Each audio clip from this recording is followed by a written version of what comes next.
Top of the morning to you folks. Good afternoon and good evening, ladies and gents. How you doing? It's your man Peter checking on in here to give you guys a quick update. Today's video is going to be a little bit different from the content you'll normally see on my channel, because today I'm going to be speaking about my injury. And my injury was I have a torn distal bicep, or a distal bicep tendon rupture. To preface, I'm not a doctor. None of this is medical advice. This is just my experience. And when this injury first happened, I did like a lot of people out there would do. I went online, went to YouTube University, went to Google, looked for every piece of information I could to educate myself on how to heal this injury. And simply put, there wasn't much insight to the healing process, but what it really boiled down to was I needed to get surgery or not get surgery. So what did I decide to do? This was about 3 months ago during a rugby match, and how it occurred was I was making a tackle, and right when the tackle occurred, I felt that tendon tear in half and my bicep shot up my arm. It was painful. Didn't scream bloody murder when it happened, but it definitely hurt. But I initially decided, hey, I'm not going to do surgery. I'm 28. I'm not flush with cash. I'm someone who believes, hey, if you do enough things right, it can get back to full strength. This proved me wrong though.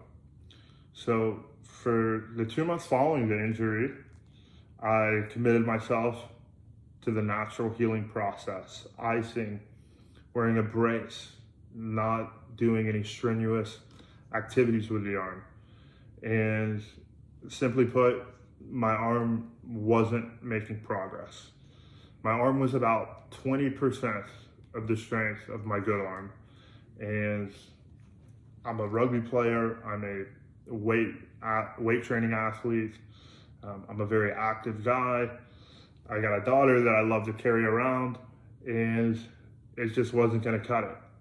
So I was at the point where I needed to get the surgery if I wanted to get back to full strength. So one thing about the distal bicep tendon rupture is that usually you want to get it examined and assessed and surgically repaired as soon as possible following the injury. And that is because you don't want that tendon to atrophy. And in my case, it did occur after the surgery occurred after a prolonged period, 3 months to be exact, which is pretty rare for a distal bicep tendon rupture repair. But I still was able to get the surgery, and I still was able to get it successfully repaired. So what was that process like? Well, I had to get an MRI.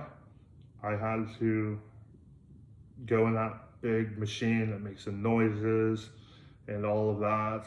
And simply put, it showed exactly what I knew had happened, which is a full tear.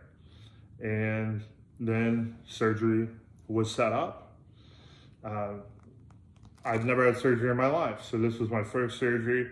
So going into it, I was a little apprehensive, but at the same time, I was really happy that I was committing to making this investment in my health. So the surgery, I don't even remember it.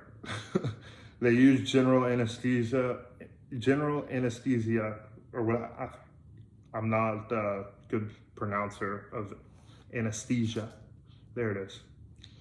They use that, so you're basically out cold during the surgery. I've read that for some patients they'll use nerve block, but they didn't use it for me.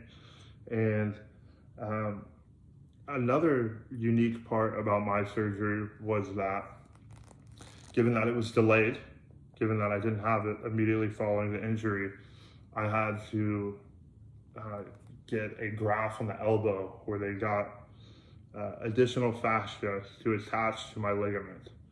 And how they did the surgery was what's called the Endo button technique. So this is where they grab the ligament, and in my case, maybe in your case, if you're going through this too, they utilize additional fascia from my elbow to wrap around that ligament to make it thicker and stronger. They wrap carbon fiber wiring around it. They then drill a hole through the forearm, attach this endo button, which is a metal piece that they put through that hole, and they get this wiring and they pull it tight. If you're going through this injury, I'd highly recommend that. It just simply makes sense. And my doctor has told me it's an extremely strong repair, and you don't really have much chance of hurting it if that's the technique that is performed, the endo button technique. So, fast forward, surgery was a success. The first 3 days post-op were extremely painful. I had trouble sleeping, had trouble doing just about anything, which is pretty typical, I guess, when it comes to surgery. But after about 3 days, the pain starts to subside. And if you're going through this, they'll tell you that it is going to be a 4 to 6 month healing process. And I could definitely see why. It's something that they want you to really be careful with for a prolonged period of time. And they want you to be careful so that that ligament heals tight and heals stronger. Following the surgery, I was put into this brace. Shout out JJ Watt, big old bionic arm. And my arm is locked at a 90-degree angle for that repair to continue to strengthen and continue to kind of become one with my forearm bone. So guys, in a gist, that's my distal bicep tendon rupture journey. I will continue to keep you guys updated, and I can't emphasize enough, really, really, really thankful to everyone who said, hey, get well soon, come back strong, you got this, keep your head up, you know, you still have one super strong arm, etc., etc. Really means a lot, and those type of words of encouragement are kind of the fuel to my fire, because it is hard as hell to take it easy. All right, y'all. With that being said, I'll keep you guys updated on the injury. Spank the like button, subscribe, you know the usual deal. Always appreciate it. And if you're experiencing a distal bicep rupture, feel free to reach out to me. I'm happy to speak to you about my process, because I know I would have really loved it if I had that when it happened to me. Alrighty. Stay swole, stay classy. We'll see your beautiful faces soon.